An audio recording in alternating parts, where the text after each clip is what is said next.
Hi everybody! Today I'm going to show you how to play chords and how to invent chords of your own. If you're not familiar with the term, the word chord just means 3 or more notes played at the same time.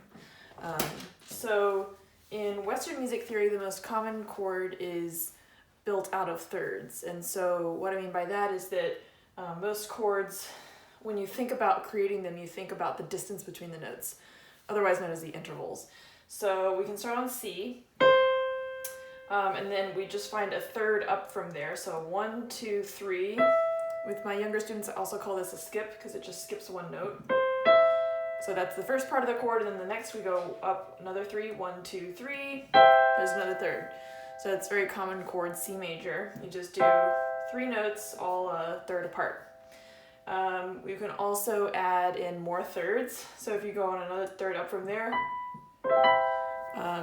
that's called a 7th chord. You don't need to know that, but basically it just means you add another note to the top. And chords like this, where it's 4 notes all separated by thirds, are often used in jazz.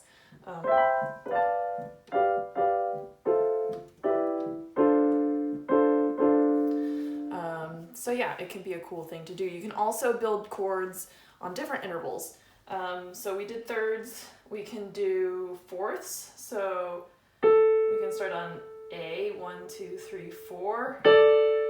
And then another 4, 1, 2, 3, 4. It's kind of a nice sound. You can start it anywhere you want. You can add another fourth onto it. That's kind of cool. You could do notes right next to each other. That would be a second. So 1 and then 2 and then 3. It's kind of a nice sound too.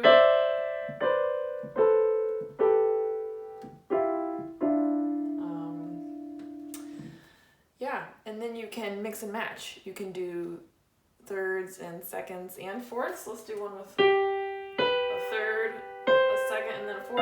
I think it's a little bit dissonant. And so I'm mostly showing you on the white notes, but any of this can be, you can play a black note as well. For my original one, my C major chord, just everything is a third apart, I can change one of these to be a black note.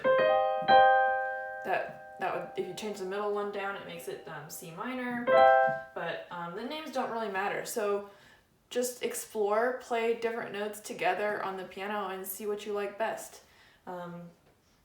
See what sounds you can create that you like, see if you can return to it and remember it. So yeah, have fun, and thanks for watching, and hope to see you next time.